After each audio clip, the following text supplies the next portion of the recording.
Alright, let's give this a second to spool up, assuming it's the right one.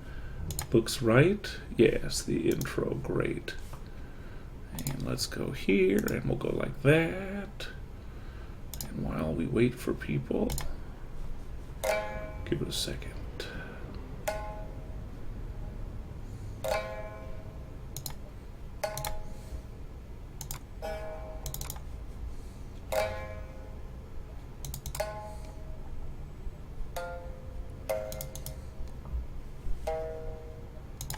And if you're curious, this is the singing for how it's supposed to sound. This is 1-1.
Somebody asked if I can link this later. Yes.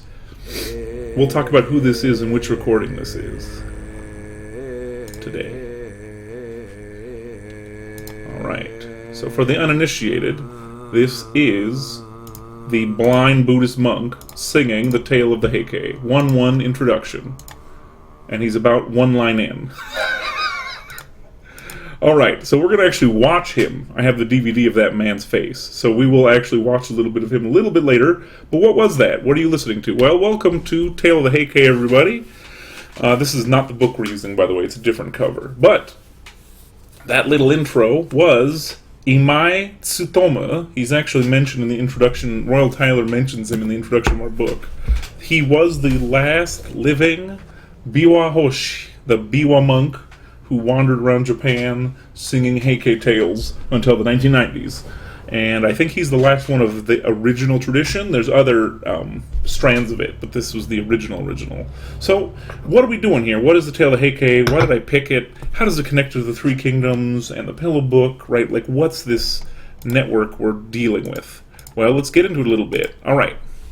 So, if you didn't read the intro yet, you shoulda, but let's get into it anyway. First, this is a story I love that Royal Tyler definitely has style, and says, of tyrants, cruelty, and overwhelming pride, death, and the ultimate destruction of his house.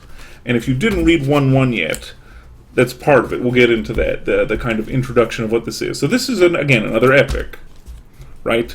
And again, if this sounds familiar, reading some of these explanations, right? Story of tyrants, cruelty, and overwhelming pride. It's almost like we've been here before. Now, the main character, his picture's in the book too. Where is he? I think he's even page 4. If you have your book, Taira no Kiyomori, our main character. This is the man who is the tyrant who's cruel, whose overwhelming pride destroys his house. He is the main character of the story, and we'll hear about Kiyomori a lot.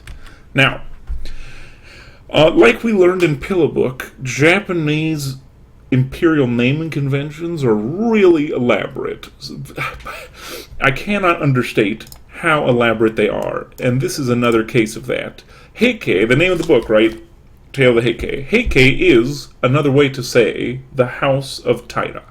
So Taira no Kiyomori, this is the story of so this is the Monogatari is story, right? So it's the story of the Heike, which is Kiyomori's house. And if you're like, Professor, why do we write their name like that? Well, in East Asia, you have family name and personal name. And in the old days in Japan, you just used no, like in if you say like in Spanish, like when you say de, right, from somebody from a place, it just means of or from. So, or von, right? In German, if somebody has von, it means they're nobility. In the old days in Japan, family names came from your clan affiliation or your place. So he's Taira, so he's Kiyomori of Taira. That's what the no means. So this is how we used to list names in Japan. All right. Now, the other one, if you've ever heard the tale of the Genji, which is this same Japanese, right, Monogatari, but it's Genji.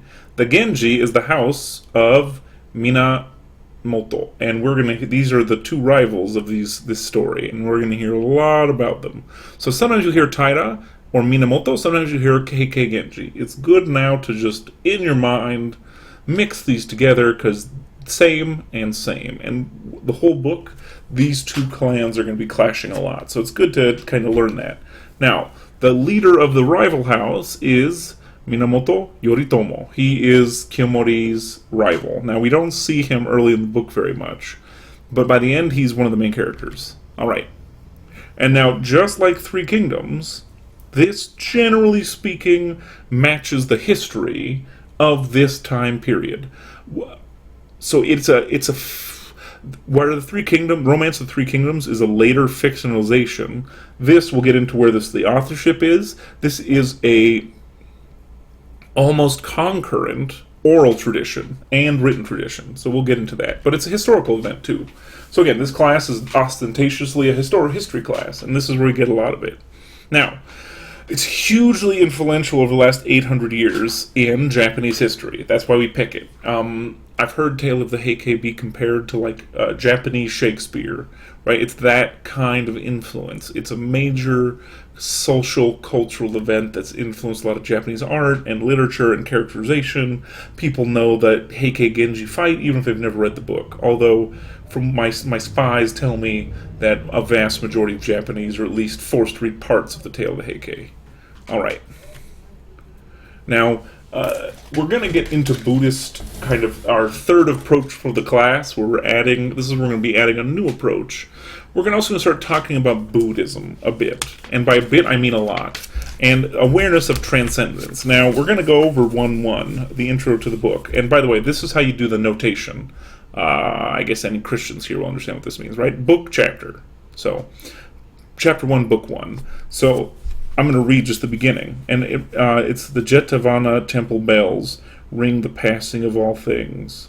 Twin sal trees, white in full flower, declare the great man's certain fall. The arrogant do not long endure. They are like a dream one night in spring. The bold and brave perish in the end. They are as dust before the wind. So we're getting one of the big themes of this book is this awareness of transience. And we'll get into I'm glad somebody liked that. Yeah, we're going to get into where does this transient theory come from? Spoiler, Buddhism. How does it take unique form? And people hate that word unique, but we'll say distinctive form in Japanese art especially, and at Japanese consciousness. There's a word that didn't exist in Heike time, that now it started in the Tokugawa, called mono no oware. So not only the transience of people, but the transience of things starts to become a Japanese idea. But we'll get into that. All right. As normal, if you have questions at the end of my slide, they're great places to ask.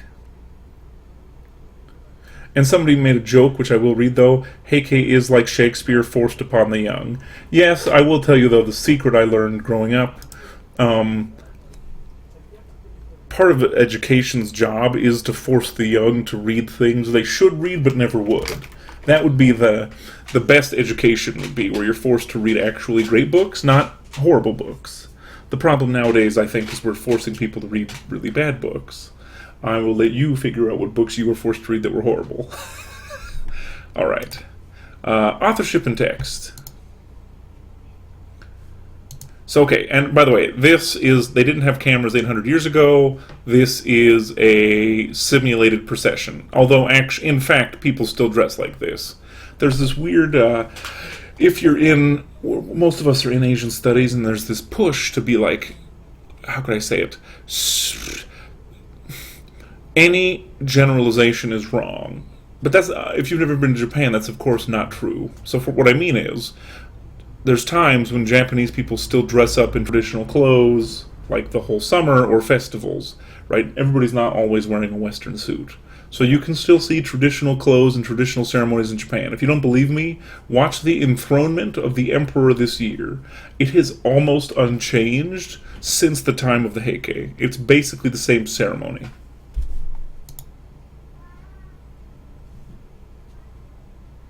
Oh, somebody made a joke. What do you mean having young American students reading Hunger Games because they can't be bothered to read difficult books? It's not great.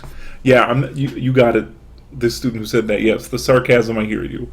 Don't get me wrong, Hunger Games is all right, but it's not an epic. I'm sorry. It is not on par with great books. So, if you like Hunger Games, okay. It's not Shakespeare or even 20th century good fiction like, Lord of the Rings. But anyway, so this book, now this is, like you already know, this is not a test, and I'm not going to ask you who the author was on a test, but if you're curious, there's actually two kind of known authors. This is a hybrid creation between Yukinaga, who's a nobleman, and Shobutsu, who was a musician. So from the very beginning, Tale of the Heike is a mix of a novel tradition and a sung tradition, and they're basically inseparable. And that's what makes part of the format of this book kind of strange. So several students already noted this. I'll show an example later. I have an example of one of the chapters.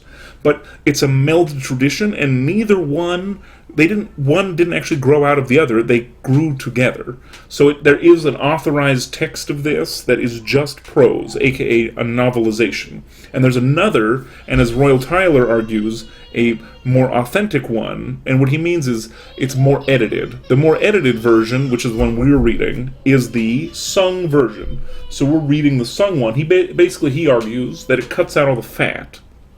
So there's a lot of filler in the novel, right? That's kind of the function of the novel. This cuts it down to like the essence of the story. So there's a lot better editorializing in this version. So it's read and performed concurrently in tradition. Now, we're going to do another example of it. But what we listened to earlier, right, like 1 minute of singing is one line of the story. Not one chapter, one line. So singing this whole thing literally takes years. So you need to have the reading so we know the whole story, but the singing is very selective. All right. Now, as far as we know, it was redone, not started, but redone in 1309. And the first write down of the performance we have is 1371. So a slightly old book. And if you took note of the dates so far, if you read it, these, let me see the dates. This takes place in the 12th century, right? So the 1170s.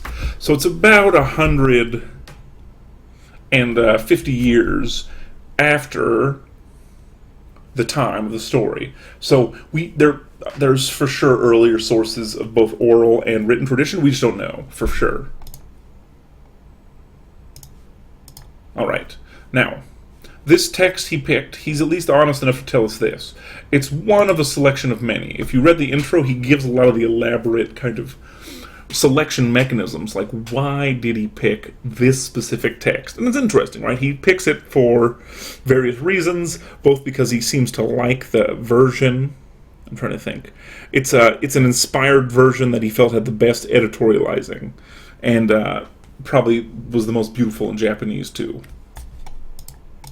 All right, language. Oh yeah. Okay, so this is where I'm going to show an example of how all this language works. And if you have your book, we'll go over it. Let me find this in my intro. Okay, so if you have your book, folks, we'll go over a little bit. How does this organization work? Now again, this is again where you'll see part of the logic of why we picked Pillow Book first. Even though it's kind of random in its organization, it sheds light on this book. So if you look at Roman numeral 21, under the subheading Language, Writing, Performance, Translation, Tyler goes into a couple things here.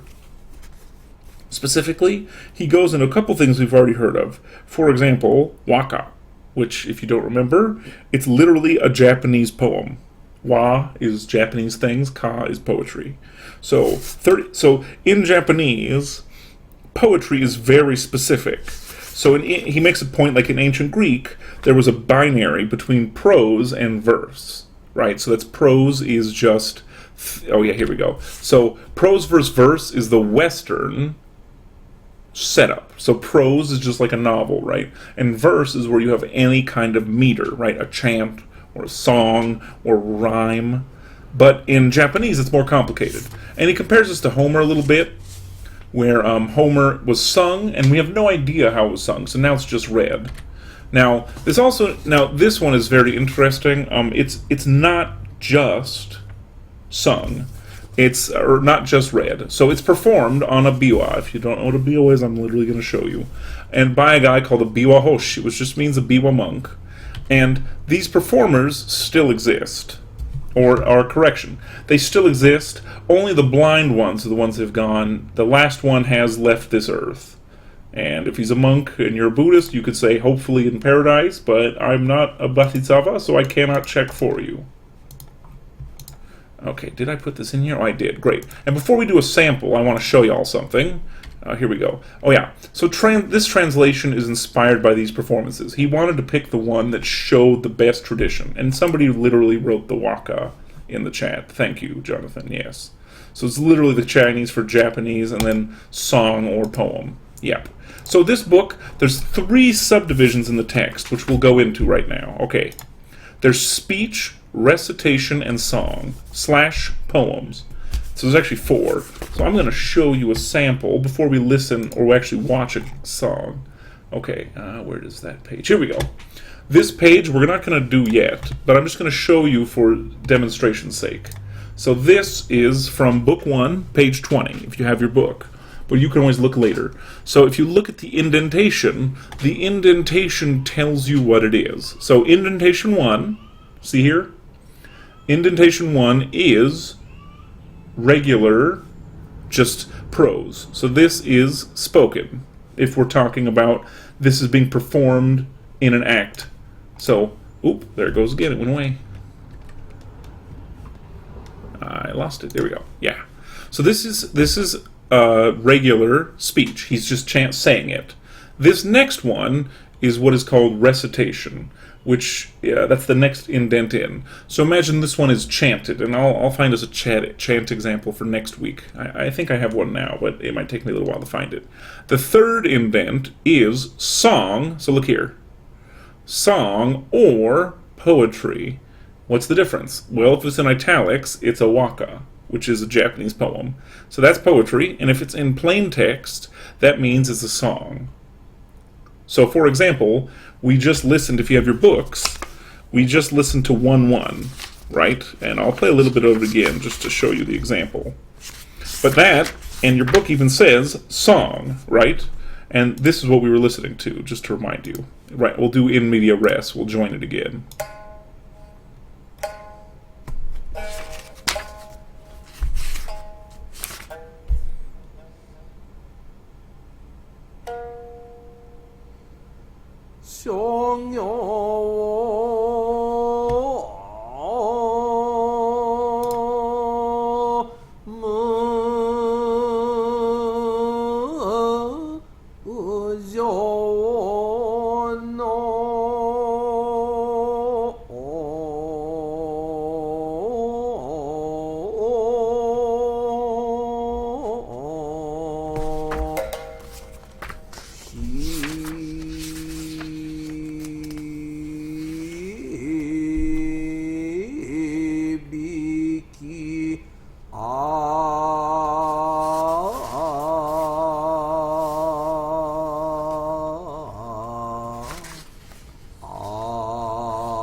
And I shouldn't have to say, but obviously singing, right? So that's singing. I'm trying to find this example of recitation. I'll have to find the recitation example later, but poetry also is here. And actually, I'm going to show you guys a sample before we move on. We're going to actually see what this dude looks like, and we're going to watch another one of them. So here we go. I actually have a DVD of this man, and this is... we'll talk about him later. He was mentioned in the introduction. Imai Tsutoma. He's a Heike biwa player. So here is literally what he looks like from the 90s. If you've never heard of a biwa or seen a biwa or know what a monk is.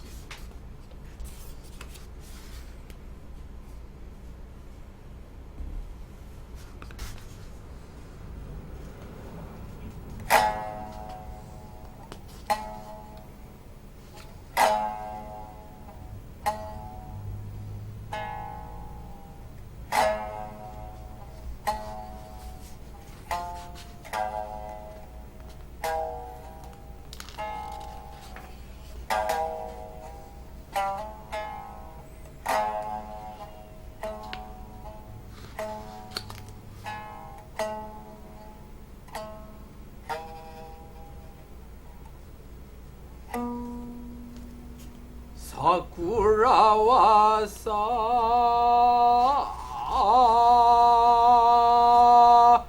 ite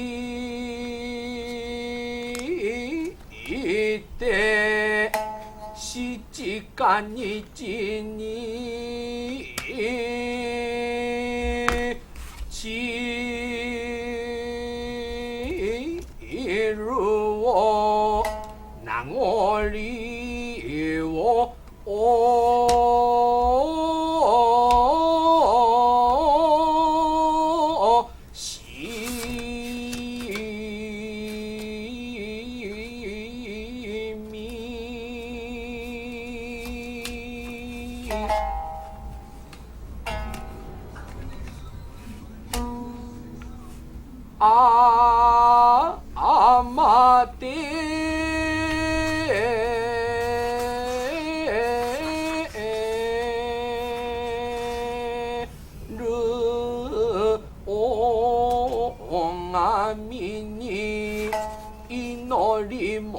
sareke re bani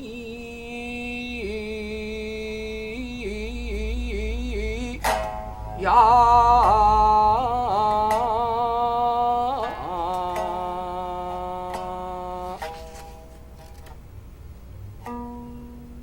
san shi ichi nichi made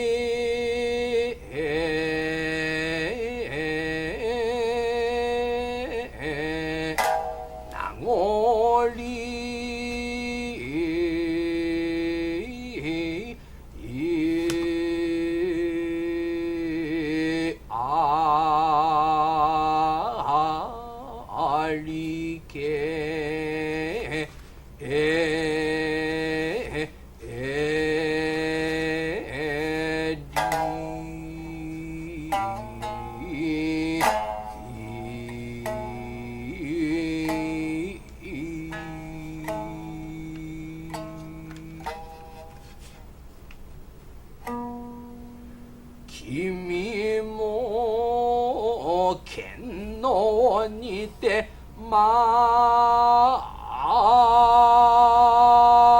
しませば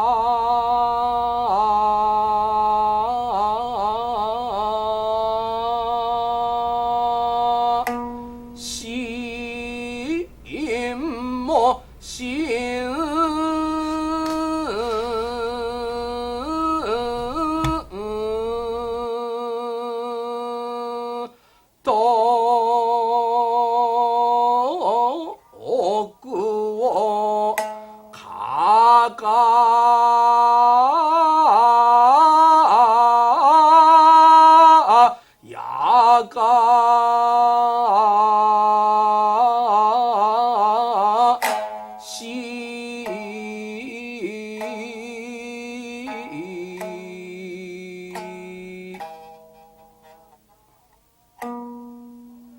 花もこ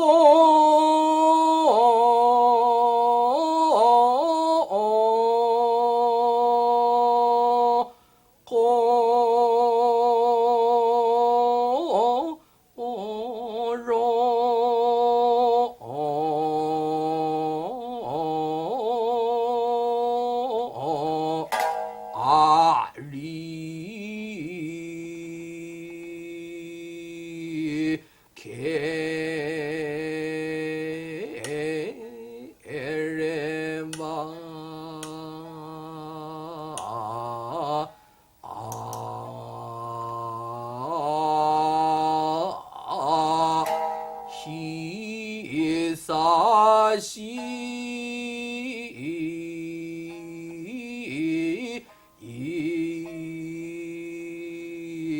きよ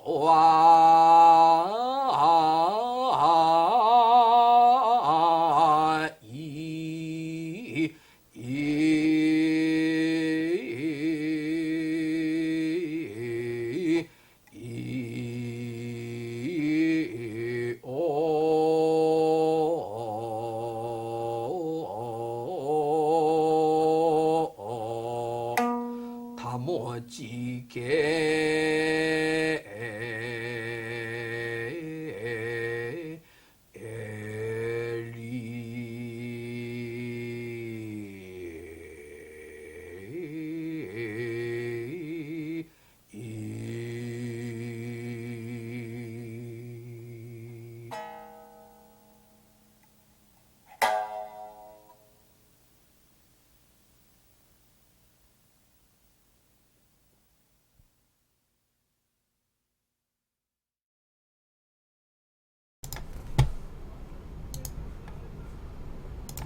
And to answer the question, yes, it's called, another name for this one's Kiyomari's Flowering Fortunes. So it's comparing the, I'm trying to find where it is right now. My brain is melting. I'll find it. But yes, these are all different parts of the epic, and that's just one of the sung portions.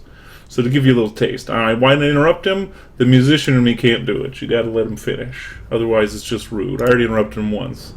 I have to respect the artist enough, even if you didn't like it, to let it play out. So, all right. So, give you kind of, that's one paragraph, by the way. What he just sang is one Japanese paragraph. So, the whole thing is not sung. I have a 6 CD collection, and it's only 6 sub-chapters, not 6 books, just 6 sub-chapters. So, there's a whole amount of this that's never even been recorded. That's why you need the novel tradition along with it. But it just kind of gives you an idea of how nuts this is. So welcome. So I'll give you guys the CD name later if you want to try to hunt it down. I don't know how common it is, to be honest with you. Yeah, it's pretty epic. My grandparents, I asked my Japanese in-laws for it for my Christmas or something, and they thought I was insane. They're like, wait, you want that? Yes. And I got it, and I was really happy, like, what a nerd. And the answer is yes, I am a professor. Okay, so I was able to find it in Japan. So now you know a little bit about the structure. Now the part we're actually going to blow through a little bit is the history, but I'll at least give you a portion of this. Let me get my notes out again. All right, so the history here, I'll close that while I'm at it. Boom. All right, so a theme in Japanese history itself. The transience of Sakura, the person who asked what was that about. It's all flower and transient quotes about how just the quick, how can you say it? The fleetingness of all life. I'll find the exact quote for it later. Let me see where I got this from. I have to find the subsection.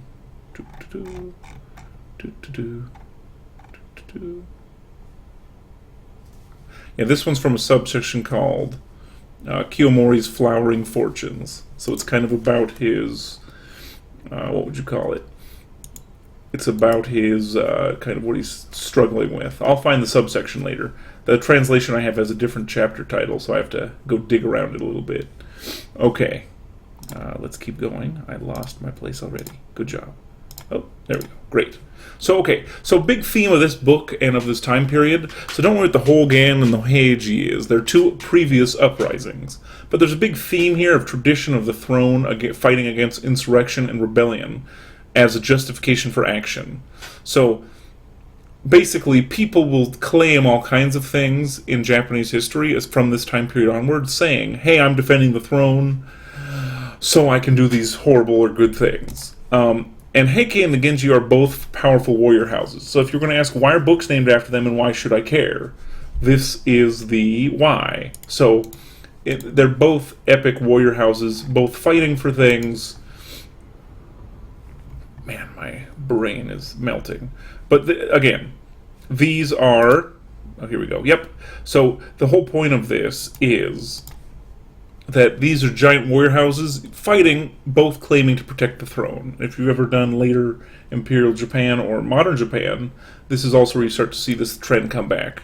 And this conflict causes anger. You have started to have conflict of the thrones and conflict of the Fujiwara regents. Now, if you remember back from the Pillow Book, the Fujiwara were the ones who were basically controlling the emperor. This is 200 years after Pillow Book, and the Fujiwara are still regents, still technically controlling the emperor, but they're basically becoming puppets of the Heike or the Genji. And we'll hear about a Fujiwara today, actually. Now, the Minamoto in this story get called by the Fujiwara to restore an emperor. And both these conflicts, too, are over restoration of imperial rule. So, the first war, which is Hogen, the Genji lost. The second war, the Heike lost. And then Go Shirakawa, and Go is an honorific, by the way, and we use it in English because there's an Emperor Shirakawa and an Emperor Go Shirakawa, and it's interchangeable. But he retires to manipulate the situation. And this is, if you remember our last book, often emperors would retire because they got tired of the court life, and then they'd go behind the scenes, generally become monks, and then try to manipulate everything. And you'll see this with the emperor in this story too. Now, interestingly enough, the tale of Heike, as far as we know, is written by one of the members of the Fujiwara clan, and actually he wrote being possessed. Now, if you remember back when we talked about Plato's theory of writing, right? He did, and Socrates, they didn't think you could write unless you were possessed by the muses. And actually, the Japanese agree, but the Fujiwara original authors of this wrote because they felt they were possessed by the people who were misrepresented in the war. So, it's a real thing. Like, this is a big sub-trend of the story as well, to keep in mind. This is, and Tyler doesn't exactly mention it, he says that religion plays a big role in the story, but the correction should be, this is actually a Buddhist exhortation to be moral, this whole book. Where did I get that? I got that from a book, my big thick book of traditional Japanese literature. So this book's actually a Buddhist kind of written, again, that guy we just saw singing is a Buddhist monk, right? So he's singing to exhort people to be good Buddhists, don't be like these degenerate people. What's up with possession? Somebody asked, what's up with the possession as a tradition surrounding writers? Well, I'd ask you, have you ever met a writer? And then the second question would be, are good writers stable people? That is my question for you. And then if the answer is no, is perhaps, and then let's say one has a non-atheistic framework. Let's say you have a spiritual framework, right? Then instability doesn't just come from like you have a chemical imbalance, it comes from a existential or spiritual crisis. Somebody also asked, do you think some of the reason for the possession thing was because it gave their words more legitimacy, or maybe because they could get away with writing things that offended people? That's a great point. I think it's threefold. It's probably what I said to the other student first, that I think they genuinely believe it. Secondly, sure, it's more legitimacy, especially if you figure out you're possessed by a specific historical character that can inspire you, right? And thirdly, you can write more things if you're offending people, especially if what you're writing is to cure yourself of the possession. You have to write it, right? It's a compulsion, not a choice. So that being a compulsion gives the almost not more legitimacy, but you can get away with more editorial freedom, right? So you can say things that would normally offend people, and you kind of shrug and like, hey, I was possessed. Now, there is that first choice that maybe they were in fact possessed. Something to keep in mind. Again, keep your scientific skeptical hats on. But, there's a more than 0% chance that is the case. I mean, maybe not if you're a materialist, but if you're not a materialist, then there is a chance. All right. Let us continue and keep the questions coming. I'll answer them as well as I can. Okay, authority in the Heike. By the way, this is a picture representing Heike-style art and the warriors. So this was represented in art for the foreseeable future of Japan. This, I think, is Tokugawa-era art, reflecting the Heike art style and dress. Okay, so authority in the Heike. Who actually has authority? If you remember our last book, we were spending a lot of time talking about the emperor. That's great. But in fact, who has the authority here? Well, there's basically two competing clans. We already talked about, right? The Heike, which was Kiyomori leading them. And they had heavy court influence, and they were trying to take over everything. Oh, let me click that. Yeah, Kiyomori in the capital. And by now, the capital is Heian-kyo, which we now know is called Kyoto. There's also Yoritomo in the provinces, who is the Genji. So there's actually this competition between control of the capital and control of the provinces. This is one of the underpinnings of it. And 200 years before, this second one didn't exist. What I mean is there was still the provinces, but there was not competition with the provinces. Now they're almost equal with the capital. And direct imperial rule, where 200 years before it might have been soft, by this period direct imperial rule was gone. Basically fully. And why? Well, basically the emperors have got captured by the Fujiwaras, and then they got captured doubly by tradition and rites and fulfilling the calendar. So direct rule disappeared. What replaced it? Do I have it here? Oh yeah. So basically they were controlled by the Fujiwaras, but then the system the Fujiwaras set up as regents, and if you don't remember, they literally would marry their daughters to the emperors. Why would you do that? Because when she has a kid, you're the grandpa to the emperor, and then you become a regent for life, which means you're telling the emperor what to do. A sweet gig until it breaks. And then the regents would impose themselves by marriage to the emperor. And then this is interesting, the emperors had power still. What was their freedom? They'd retire, and the emperor, no matter how much power anybody else had, the emperor always got to pick a successor. So unlike Europe, where every son of a legitimate son, which means a non-bastard, all the legitimate sons of princes in Europe, generally speaking, were possible successors. For the Japanese imperial system, you were not a successor until the emperor designated you a prince. Once he did it, and only he could do it, you were the successor. So the emperor actually had two freedoms, right? He had the freedom to retire and the freedom to pick his successor. So once they retired, they could kind of control the affairs better.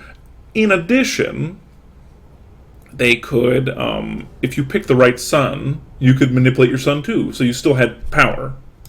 All right. Now, Heike and the Genji are both, quote-unquote, fighting for the throne. Now, I don't mean they're fighting to take the throne, although, let's be honest, they wouldn't mind it. They're fighting to preserve the throne. That is their casus belli, their cause for war. When we get into the fight here, they're both fighting for control or protecting the throne, not for their own personal power, allegedly. All right. Now, if you notice, court ranks come back in this story. Now, like we learned last time, right? There's civil ranks, there's guard ranks. You can have both. In the past period, they were kind of meaningless. Now they're meaningless in the way that you don't, except for the governor posts, you didn't really do anything anymore. Too much. But again, there was still palace guards and the military. But more you got the prestige of the title. So from this period until the 19th century, basically, the power of the imperial titles from now to then is basically useless.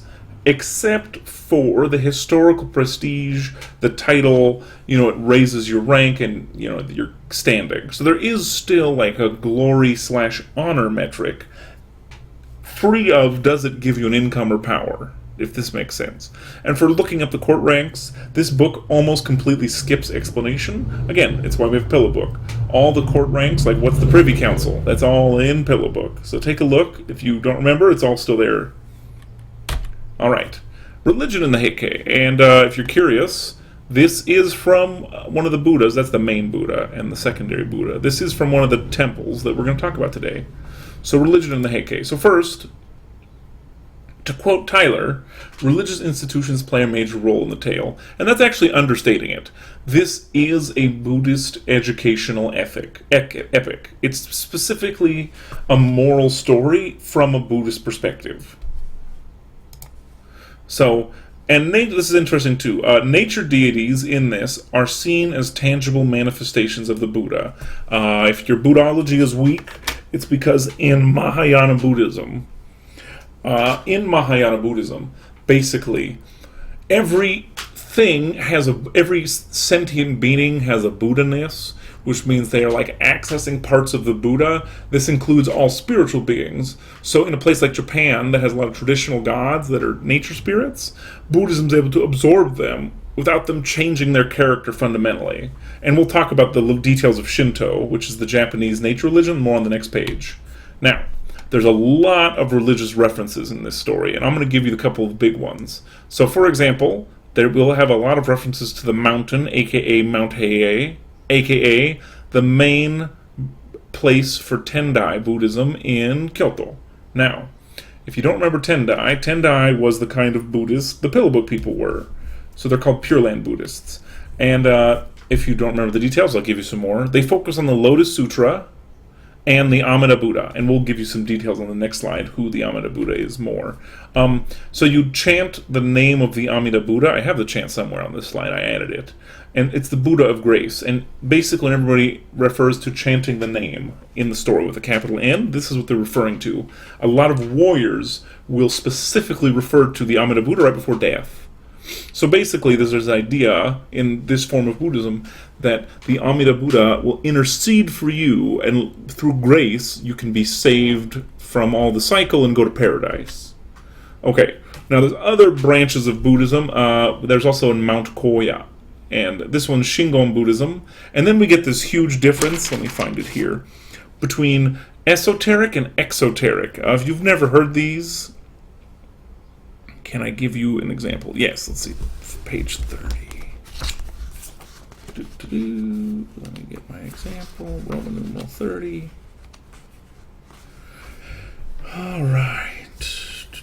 Okay, so Mount Heike, the Tendai Buddhism is called exoteric. What does that mean? Well, the principles it required are no secret, and the transmission of truth is a published kind of belief. However, there's more esoteric Buddhism, including Shingon Buddhism. Esoteric means secret or private. So, Tendai Buddhism is public Buddhism, exoteric. If you remember the last book, right, they'd literally go in public to hear the lectures. But Shingon Buddhism is more esoteric, which means there's like secret rituals you have to learn from a monk in a monastery. It's very particular. So one is very broad church and one is very specific. Now, there's two big Nara temples we're going to hear a lot about. Kofukuji and Todaiji. Kofukuji is the temple of the Fujiwara. They built it. It's a Nara. It's a big deal. The Todaiji is the one built by the imperial family. This is from Todaiji. I went there last summer and took pictures because I knew I was going to teach this class again. So this is Todaiji. It's a big Buddhist temple dedicated to the imperial lineage. Now, why will these be important in our story? Think about all of these different kinds of Buddhism like sects in Christianity. Like they're like, one's Calvinist and one's a Catholic and one's a Baptist. So they're both competing with types of Buddhism, and they have different people supporting them, aka Todaiji is supported by the imperial family, Kofukuji is supported by the Fujiwara, etc. Right? So, in addition, this is going to get nuts, in this time period, every single one of these Buddhist temples have warrior monks. We'll get into that later. But they have thousands of people who retire from warrior life, who their lifetime nobility or warriors. They shave their head, join the monastery as novices, but keep their weapons and armor, and are known to leave the monasteries to go bully the government if the government harasses their temple too much. The temples will also attack each other, by the way. We'll get into that. So these aren't just religious centers anymore. They're fighting centers. Think the Western version would be like, think about crusaders. But imagine like imagine like if all of the different cathedrals had their own kind of crusaders, and you're starting to get a little bit closer to what this is like. All right. Now, the mirror to this, or the flip side of the coin, is then shrines. Shrines are, and of course, as I go, if you have more questions, I'm happy to answer them. I should check. Let's see. I'll go to the next one. Somebody mentions a good Question. It's hard to describe how big the Buddha statue is in Todaiji. It's massive. Yeah, Todaiji is gigantic. You'll get to see more of my pictures. Main Buddha and second Buddha. Yeah, I'll go back to my picture. There's actually 3 Buddhas enthroned here. There's a Buddha and a second Buddha. This is the giant one, and there's a third one off to that direction, but the building is so massive, I can't even explain. Okay, I'll give you an example. Here, I think. Let's see. Yeah, this is already on a platform. The platform's about 6 foot. So I'm taking this from a 6'4" perspective. So this is about 6 feet. So this ceiling's about 50 feet, 40 feet. It's huge. So, yeah, these are big Buddhist temples. Why would they have 2 Buddhas in the temple? Well, there's you're commemorating different aspects of the Buddha. That's why you would do it. All right. So let's go on to the flip side here. And if you have more questions, just keep typing them. I'll answer them. Shrines. Yep, that's the full, somebody linked the full picture. That's interesting, yeah. But I wanted to use my own pictures, even if they're not perfect. Okay, so shrines. Now, when you say temples in English, see here, temple, and these temples. Temples refer to Buddhist places of worship. When you use the word from and the Japanese word for that is otera. So, for example, but when you say shrines, we're then talking about Shinto shrines. And shrines, well, this is a shrine, by the way, and it's a torii, right? So all the shrines are Shinto commemorative shrines. And this is actually a picture from the Heike shrine that still exists, actually. So, some famous shrines. In Ise, there's a shrine to Amaterasu, who is the sun goddess, who is also related to the first Japanese emperor in their origin stories. Other famous ones is this one. Iwashimizu is dedicated to Hachiman, which is Genji related. So if you don't know who Hachiman is, look him up. He's a pretty cool Japanese god. And then Itsukushima is this one. It's called Miyajima now. This is the Heike family shrine. So, just like the Buddhist temples, Shinto shrines were also patronized by these exact same families. Now, how did they get away with it, like, theologically? Basically, when Buddhism came to Japan, all Shinto kami, gods, became Buddhas through very elaborate Buddhology. If you want to know more about how the Buddhology works, you can go watch one of my 190 lectures. It's actually on YouTube now. I think it's my second or third one on Buddhism, and I actually explain the Buddhology of how Mahayana Buddhology works, so they can absorb these domestic gods. But for now, just accept the warrant that Shinto gods basically became Buddhist Buddhas. Another big one, Mount Hiei, which we just talked about as a shrine it's a temple, but it's also a shrine for Kumano and Sanno, who's the mountain god. So there's these gods who are Shinto gods, and then they build a Buddhist temple right on top of them. And another one who's a Bodhisattva. This is a Buddha who helps you to salvation. Kanon is a Japanese Shinto god who becomes a Buddha and is part of Amida Buddha and leads to paradise. So, welcome to the complicated things here. And if you're curious, Amida Buddha is the Buddha of infinite light and life. Interesting. And whenever you call the name, this is what they do. They say, Namu Amida Buddha, and you just keep repeating that. And you're literally saying, Hail Amida Buddha. It's a Hail Mary, but it's all you say, basically. Right? So you say, Hail Amida Buddha, Hail Amida Buddha, Hail Amida Buddha. And if you believe it strong enough, and say you die, the Amida will intercede for you and take you to paradise.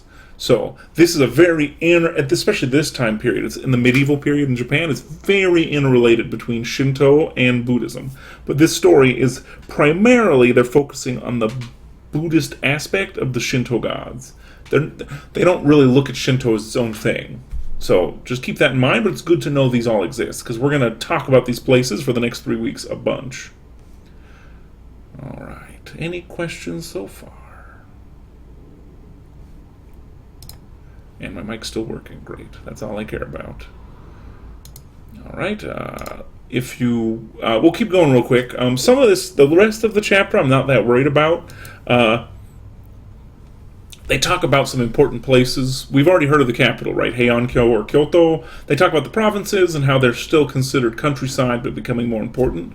They then talk about the Tokaido. And if you don't know what this is the road between roughly... It goes from Kyoto to Kobe to Osaka and then the Pacific coast of Japan all the way to Tokyo. And this becomes a real path during this time period because all of a sudden we're marching to and from the provinces a bunch. We also get kind of the background in this introduction where the performance of the Heike is popular in the chaos after the Tokugawa. So, this music had a giant renaissance in this period. So for about 400 years, there was a really huge Heike kind of patronage. Yay, somebody knows about Tokaido from another class. Yes. It's also a famous train line. It was built on top of a big road that they used in the previous period.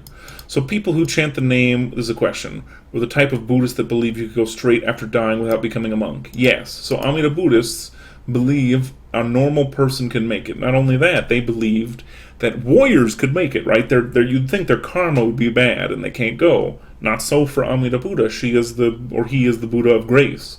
So you could just believe really strongly and it'd wipe out all your karmic debt and they'd intercede for you and save you. Yeah, that's a good question. All right. Now, until Meiji, so until the 1860s, the Tale of the Heike performance was super popular. After Meiji, it got suppressed. The number one way it was suppressed is basically it lost all official support for about 100 years. And so the practice of reading the Tale of the Heike as an artistic work almost completely collapsed.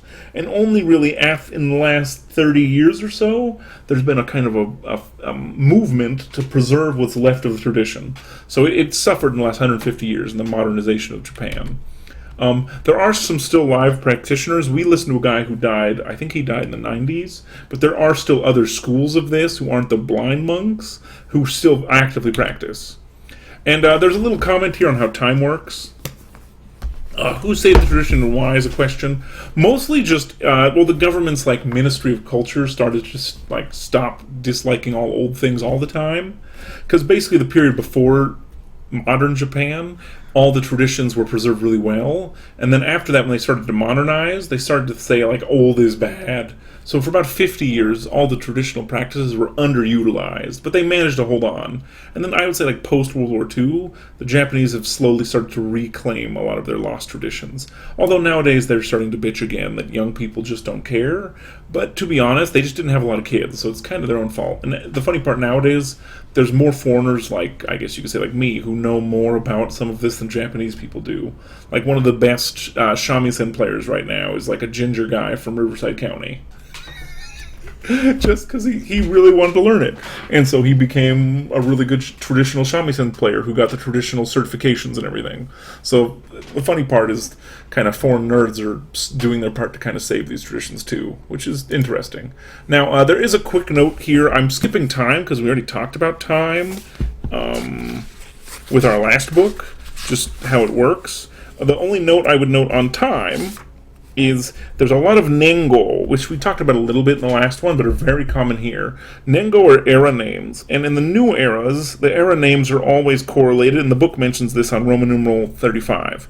Current era names are directly linked to the reign of the emperor. In the old days, they just picked them almost not at random, but they picked them based on astrology. So you'll get a lot of the Nengo in this book, but immediately after, in parentheses, it just tells you the date based on the Christian system. So don't worry too much about that. Just keep an eye on it. And then names and capitalization. Names is family name first, then given name, just so you know. And sometimes they have the other possibilities are, for example, Taro, Saburo, Goro. So some sons are named, like it'll have like the family name, birth order, given name. So for example, Taro means first son. So it'll be like Taira no Kiyomori, or Tairo no Taro no Kiyomori, like the firstborn son. So yeah, Nengo used to be based purely on astrology. And then now they're astrology plus kind of the history meaning of the name of the era.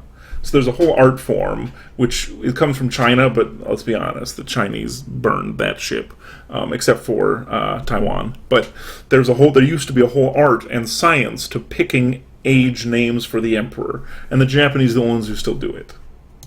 Although they picked a non-Chinese one for the most recent Nengo, and I find it to be lame. They should have picked a Chinese one. But anyway, that's my op-ed. All right, any questions? And this is from a Jirageki. I couldn't resist having a fun. Oh, and it is a Heike Jirageki. That's why they have these cool hats. Any questions before we take a break? And then we'll get into Chapter 1.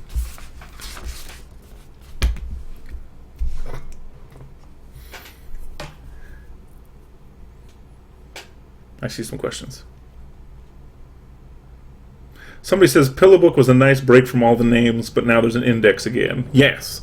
There's main and secondary characters you'll figure it out pretty quick. And yes, these are Heike hats, allegedly anyway. So they're not what we think of now as later samurai. But they're warriors, but not quite samurai yet. There is Tale of the Genji. No, Tale of the Genji is 200 years-ish before this. So Tale of the Genji is closer to Pillow Book, because the author of Pillow Book and the author of Tale of the Genji knew each other and wrote in the same time period. But that Genji family is this Minamoto family. So it's referring to the same the same families. They should have the same power they had 200 years later. Cool. Any other questions? Man, we are like right on time. All right, everybody. We are going to take let's take a 10-ish minute break. So I will start streaming again at 6:35-ish, and we'll get into the book. So take a break, get your wine reinforcements, or your tea or your coffee, or, use the bathroom, and then we'll keep going. All right, thanks, everybody. We'll be back for part 2 in about 10 minutes.